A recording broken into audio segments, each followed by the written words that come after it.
Hi മക്കളെ. Hi dears. അപ്പോൾ നിങ്ങൾ വിചാരിക്കുന്നുണ്ടാവും എന്താണ് മിഥില മിസ്സും ശ്രുതി മിസ്സും കൂടെ ഒന്നിച്ച് വന്നിരിക്കുന്നത് ഞങ്ങളോട് പറയാൻ പോകുന്നതെന്ന്. അപ്പോൾ നിങ്ങളുടെ റിസൾട്ട്സ് ഒക്കെ വന്നു, 10th റിസൾട്ട് വന്നു. എല്ലാവരും ഇനി പുതിയ ഒരു സ്കൂൾ ലൈഫിലേക്ക്, അതായത് നമ്മുടെ സ്കൂൾ ഇയറിലെ തന്നെ ഒരു ഡിഫറെന്റ് കേസ് ആണ് അല്ലെ. +1 +2 എന്ന് പറയുന്നത് ഇതുവരെ പഠിച്ച പോലുള്ള ഒരു കാലഘട്ടമോ കാര്യങ്ങളോ അല്ല. സിലബസ് വേറെ, ടീച്ചേഴ്സ് വേറെ, പഠിക്കുന്ന രീതി വേറെ. ആരൊക്കെയോ എന്തൊക്കെയോ പറയുന്നുണ്ട്. അതായത് ആ എക്സാം എഴുതുക, ഈ എക്സാം എഴുതുക, അങ്ങനെ കുറെ കാര്യങ്ങൾ. അപ്പോൾ ആ ഒരു പുതിയ ഒരു ലോകത്തേക്ക് വരുമ്പോഴേക്കും നിങ്ങൾക്കും കുറേ കൺസേൺസ് ഉണ്ടാകും. നിങ്ങൾ തുടങ്ങി കഴിയുമ്പോൾ കുറേ കൺഫ്യൂഷനുകൾ ഉണ്ടാകും. അപ്പോൾ ഇനിയിപ്പോൾ സ്കൂൾ തുറക്കാനാണെങ്കിൽ കുറച്ച് ദിവസമല്ലേ ഉള്ളൂ. ഇപ്പൊ ഇവർക്ക് കൗൺസിലിംഗ് അങ്ങനത്തെ കാര്യം, അതായത് ഓപ്ഷൻസ് കൊടുക്കുക, അങ്ങനത്തെ കാര്യങ്ങളൊക്കെ ഉണ്ടല്ലോ. അപ്പോൾ മിഥില മിസ്സിന് ഈ ഒരു സമയത്ത് എന്താണ് ഇവരോട് പറയാനുള്ളത്? അപ്പൊ നമ്മുടെ മക്കളെല്ലാവരും നിങ്ങളുടെ ലൈഫിൽ ഒരു ഡിഫറെന്റ് കൈൻഡ് ഓഫ് സ്റ്റേജിലേക്ക് കടന്ന് വളരെ രസകരമായിട്ടുള്ള ഒരു സ്റ്റേജിലേക്കാണ് കടന്നിട്ടുള്ളത്. പക്ഷെ നിങ്ങൾ എല്ലാവരും കേട്ടിട്ടുണ്ടാവും, പ്രത്യേകിച്ച് നമ്മുടെ സയൻസ് സ്ട്രീം ചൂസ് ചെയ്യുന്ന മക്കളാണെങ്കിൽ +1 എത്തുമ്പോൾ സയൻസ് ഭയങ്കര ടഫാണെന്ന് നിങ്ങളുടെ സീനിയേഴ്സും നിങ്ങളുടെ റിലേറ്റീവ്സും ഒക്കെ നിങ്ങൾക്ക് പറഞ്ഞു തരുന്നുണ്ടാവും അല്ലേ. അതിൽ കുറച്ച് സത്യങ്ങളുണ്ട് അല്ലേ മാം? തീർച്ചയായിട്ടും നിങ്ങൾ എക്സ്പെക്ട് ചെയ്ത് ഇതുവരെ കണ്ട രീതിയിലുള്ള ഒരു സിലബസും കാര്യങ്ങളും അല്ല നിങ്ങളെ കാത്തിരിക്കുന്നത്. ഇത്രയും നാൾ നമുക്കൊരു 7 ചാപ്റ്ററൊക്കെ കെമിസ്ട്രിയിലൊക്കെ പഠിക്കാനുള്ളൂ അല്ലേ. അതിൽ നിന്ന് നമ്മൾ +1 എത്തുമ്പോൾ വളരെ വലിയൊരു സിലബസ്, എസ്പെഷ്യലി ബയോളജി ഒക്കെ അല്ലേ, എത്രയാണ് ബോട്ടണി, സുവോളജി എന്നൊക്കെ പറഞ്ഞ ഒരുപാട് കാര്യങ്ങൾ നിങ്ങൾ പഠിക്കാൻ പോകുന്ന ഒരു ഇയർ കൂടിയാണ്. ഇതുവരെ പഠിച്ചതിൽ നിന്നും വ്യത്യസ്തമായിട്ടുള്ള പാറ്റേണിലുള്ള ക്വസ്റ്റ്യൻസ്, സിലബസ്, ടോപ്പിക്സ് ഒക്കെയാണ് നിങ്ങളെ കാത്തിരിക്കുന്നത്. അപ്പൊ മാം നമുക്കറിയാലോ ഇവരുടെ +1 and +2 കമ്പൈൻഡ് ആയിട്ടുള്ള ഒരു മാർക്കാണ് അല്ലെ ഇവരുടെ ഇനി അങ്ങോട്ടുള്ള എല്ലാ പഠനത്തിനും യൂസ്ഫുൾ ആവുന്നത്. സോ അത്രയധികം ഇമ്പോർട്ടൻസ് കൊടുത്ത് തന്നെ വേണം നമ്മുടെ കുട്ടികളെ പഠിക്കാനായിട്ട്.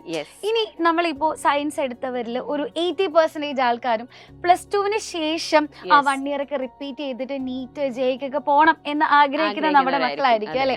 എന്റെ ഒരു ഡൗട്ട്, അതേപോലെ നമുക്ക് കുട്ടികൾക്ക് എല്ലാവർക്കും ഉണ്ടാവുന്ന ഒരു ഡൗട്ടാണ്, +1 +2 ശേഷം 1 ഇയർ റിപ്പീറ്റ് ചെയ്ത് നീറ്റ് പ്രിപ്പയർ ചെയ്യണോ, അതോ +1 അല്ലെങ്കിൽ +2 പഠിക്കുന്നതിനോടൊപ്പം തന്നെ ഈ നീറ്റിന് വേണ്ടിയിട്ട് പ്രിപ്പയർ ചെയ്യണം? അങ്ങനെയാണെങ്കിൽ ഈ ടൈം മാനേജ്മെന്റ് ഒക്കെ എങ്ങനെയായിരിക്കും? അപ്പൊ ഇത് പറഞ്ഞു തരാൻ ഏറ്റവും അനുയോജ്യമായിട്ടുള്ള ആളെന്ന് പറയുന്നത് നമ്മുടെ ശ്രുതി മാം ആണ് അല്ലെ. അപ്പൊ നിങ്ങൾക്ക് എല്ലാ കാര്യങ്ങളും അതിനെ പറ്റിയിട്ട് ശ്രുതി മാം പറഞ്ഞു തരും. ഓക്കെ. അപ്പോ മിഥില മിസ് പറഞ്ഞതുപോലെ നമ്മൾ +1 +2 പഠിക്കണോ, റിപ്പീറ്റ് ചെയ്യണോ, അതിലേക്ക് നമുക്ക് വരാം. അതിന് മുമ്പ് എനിക്ക് പറയാനുള്ളത്, നിങ്ങളുടെ മുമ്പിൽ ഇപ്പൊ കുറേ ഓപ്ഷൻസ് ഉണ്ടാകും. +2 കഴിഞ്ഞ് നിങ്ങൾ ഒരുപാട് പേര് നിങ്ങളോട് പറയും ആ കോഴ്സ് ചെയ്യ്, ഈ കോഴ്സ് ചെയ്യ്, ഇപ്പൊ ഈ മെഡിക്കൽ എഞ്ചിനീയറിംഗ് മാത്രം നോക്കണ്ട, ഈ 2 ജോബ് മാത്രമാണോ ഉള്ളത്, ഒരുപാട് ഓപ്ഷൻസ് ഉണ്ട്, ഒരുപാട് കോഴ്സുകളും സാധ്യതകളും ഉണ്ട്. പക്ഷേ നമ്മളിപ്പോ വിചാരിക്കും ശരിയാ, ഞാൻ കുറച്ച് വെറൈറ്റി ആയിട്ട് ചിന്തിക്കാം, അതുകൊണ്ട് വേറൊരു കോഴ്സ് എടുക്കാന്ന് വിചാരിക്കും. നമ്മൾ ഏതെങ്കിലും ഒരു ഡിഗ്രി കോഴ്സ് എടുത്താലും ഒരു 3 വർഷത്തെ ഡിഗ്രി കോഴ്സ് കൊണ്ട് നമുക്ക് കിട്ടുന്ന ജോലി, അത് നമുക്ക് കിട്ടുന്ന ശമ്പളം, അപ്പം ഷോർട്ട് ടൈം കൊണ്ട് നമുക്ക് കിട്ടുന്ന എന്തിനും അത്ര സ്റ്റെബിലിറ്റി ഉണ്ടാവുള്ളൂ. അപ്പോൾ മറിച്ച് നമ്മൾ ഇനിയിപ്പോൾ നിങ്ങൾ വിചാരിക്കുകയാണ് ഇന്നത്തെ കാലത്ത് ഒരു BSc കോഴ്സ് കൊണ്ട് നിങ്ങൾക്ക് കിട്ടുന്ന ഒരു ശമ്പളം അത് എത്രയാവുമെന്ന് മനസ്സിലാക്കാൻ പറ്റും. പക്ഷേ ഒരു മാസ്റ്റേഴ്സും കൂടി ചെയ്തു, ഇന്നത്തെ കാലത്ത് മിനിമം മാസ്റ്റേഴ്സ് എന്നൊക്കെ പറയുന്നത് ബേസിക് ആണ്.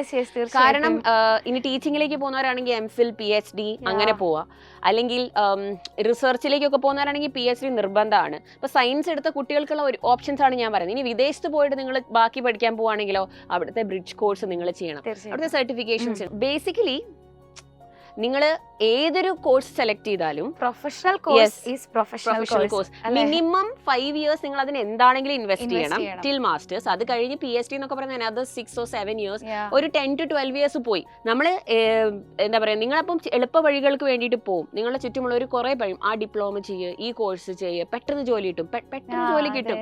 പെട്ടെന്ന് കിട്ടുന്ന ജോലിക്ക് അത്രയുള്ള ശമ്പളം ഉണ്ടാവുള്ളൂ, അതേപോലെ അത്ര സ്റ്റെബിലിറ്റി ഉണ്ടാവുള്ളൂ. അപ്പൊ പിന്നെയും നിങ്ങൾ തിരിച്ചിതിലേക്ക് വരും. കുറച്ച് നാളത് ചെയ്ത് കഴിയുമ്പോൾ അയ്യോ അല്ല, ഒരു പ്രൊഫഷണൽ ഡിഗ്രി മതിയായിരുന്നു. അതായത് ഒരു IITN അല്ലെങ്കിൽ ഒരു എയിംസ് ഡോക്ടർ എന്ന് പറയുന്ന ഒരു ടാഗ് നിങ്ങൾക്കുണ്ടെങ്കിൽ ത്രൂ ഔട്ട് ലൈഫ് അത് അവരെ ഹെൽപ്പ് ചെയ്യും അല്ലെ. കാരണം once a doctor forever a doctor. Doctor എന്നുള്ളൊരു പ്രിഫിക്സ് നമ്മുടെ പേരിന് മുമ്പിൽ വന്നാൽ നമുക്ക് എന്താ പറയുക, പ്രാക്ടീസ് ചെയ്യാം, അതായത് ആ ഫീൽഡിലേക്ക് പോകാം, സർവീസ് ചെയ്യാം.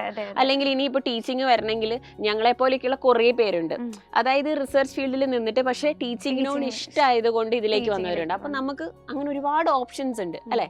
അപ്പോൾ എപ്പോഴും നിങ്ങൾ keep your options open and ഒരേ ഒരു ഇതിൽ തന്നെ അങ്ങ് പോവാതെ, ആരെങ്കിലും ഒക്കെ പറയുന്ന കേട്ട് കൺവിൻസ് ചെയ്ത് പോവാതെ സ്മാർട്ട് ചോയ്സസ് എടുക്കുക.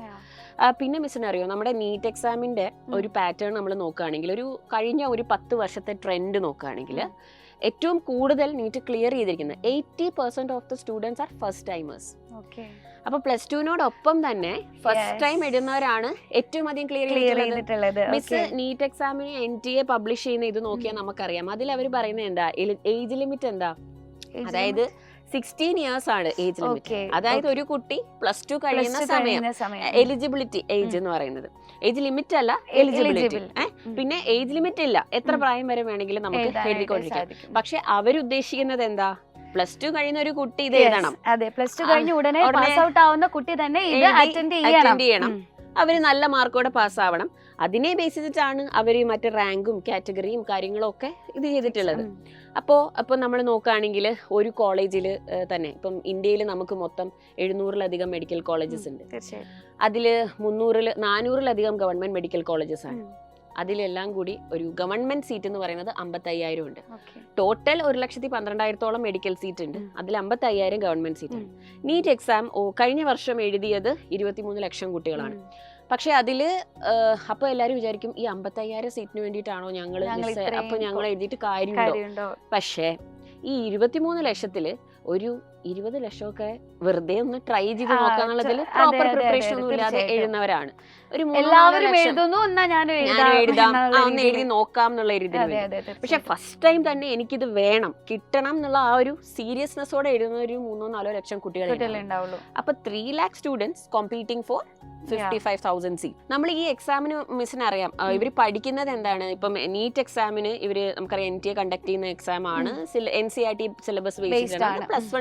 പ്ലസ് ടു സിലബസ്, 2 സിലബസിനും ഈക്വൽ വെയിറ്റേജ് ആണ്.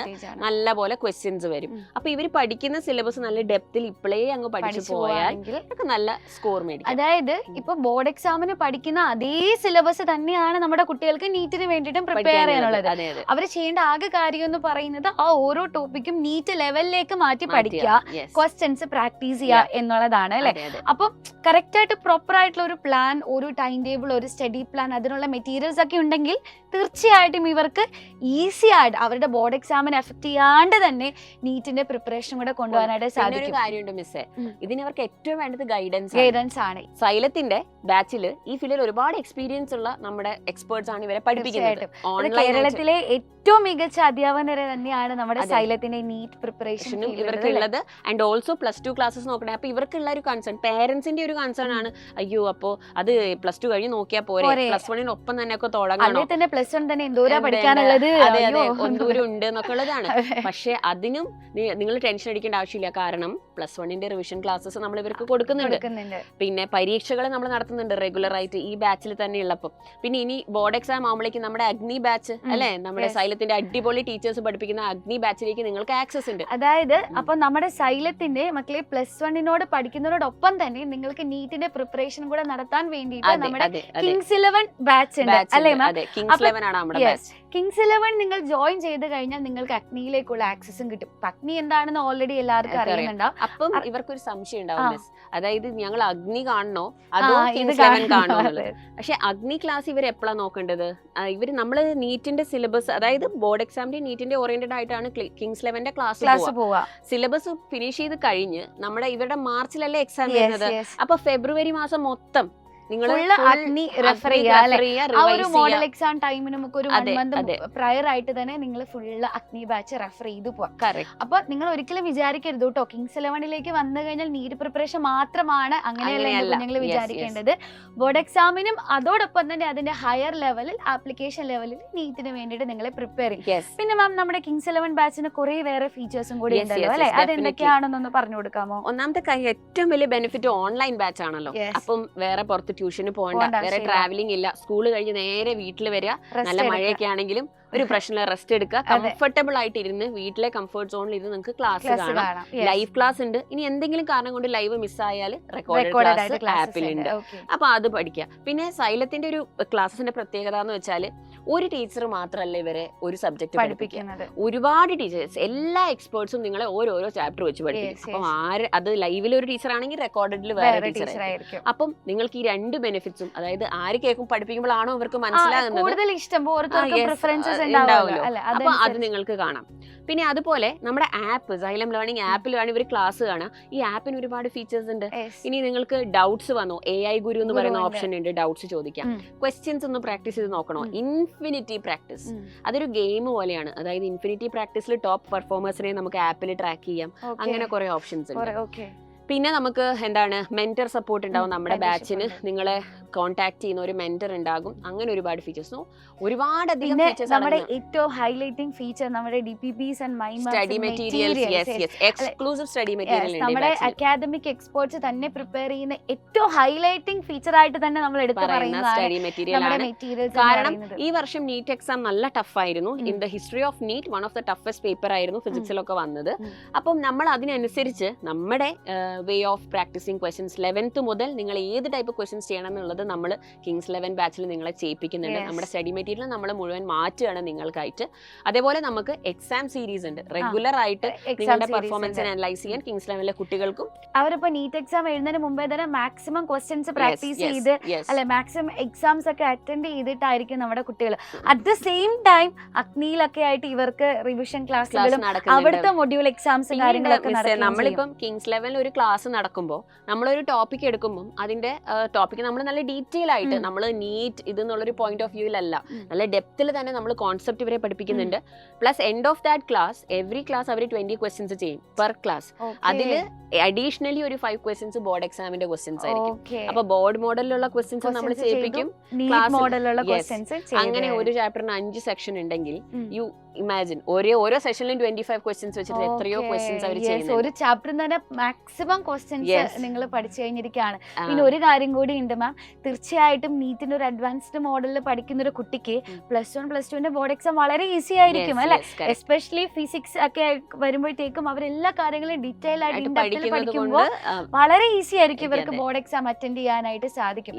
അപ്പൊ അങ്ങനെയാണെങ്കിൽ കൺക്ലൂഡ് ചെയ്യുകയാണെങ്കിൽ നമുക്ക് പറയാം, നിങ്ങൾ +2 ശേഷം നീറ്റിന് വേണ്ടി ഓറിയന്റ് ചെയ്യുന്ന ഒരു സ്റ്റുഡന്റ് ആണെങ്കിൽ നിങ്ങൾക്കുള്ള ഏറ്റവും മികച്ച ഓപ്ഷൻ ആണ് നമ്മുടെ കിങ്സ് 11 ബാച്ച് എന്ന് പറയുന്നത്. +1നോടൊപ്പം തന്നെ, അതായത് ഇനി അതിനുവേണ്ടി വെയിറ്റ് ചെയ്യേണ്ട ആവശ്യമില്ല, ഇപ്പോഴേ അങ്ങ് പഠിച്ചു തുടങ്ങാം.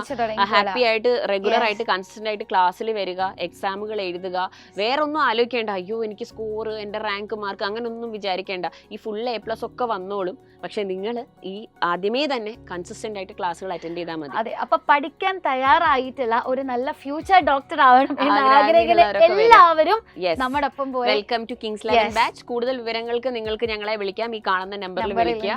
അപ്പൊ നിങ്ങൾ എല്ലാവരെയും കാത്ത് നമ്മൾ എല്ലാവരും അല്ലെ കിങ്സ് 11 ബാച്ചിൽ നിങ്ങളുടെ ഏറ്റവും പ്രിയപ്പെട്ട അധ്യാപകരും ഏറ്റവും മികച്ച അധ്യാപകരും എല്ലാവരും ഇവിടെ തന്നെ ഉണ്ടാവും. അപ്പൊ അതേപോലെ ഇതുവരെ ഇവരുടെ ഫേവറേറ്റ് ടീച്ചേഴ്സ് നിങ്ങളെയൊക്കെ മിസ് ചെയ്തെന്ന് ഒരു വിഷമവും വേണ്ട, അഗ്നി ബാച്ചിലേക്ക് ആക്സസ് ഉണ്ടാവും. അപ്പൊ എല്ലാവരെയും നിങ്ങൾക്ക് കാണാം, ആരും നിങ്ങളെ വിട്ടു പോകുന്നില്ല. So welcoming you all to Kings 11 batch. എത്രയും പെട്ടെന്ന് ജോയിൻ ചെയ്യാം. നമുക്ക് ഒന്നിച്ച് ആ ഒരു നിങ്ങളുടെ ഒരു ഡ്രീം അച്ചീവ് ചെയ്യണം അല്ലേ? ഞങ്ങൾ എല്ലാവരും കൂടി ഉണ്ടാവും. All the best.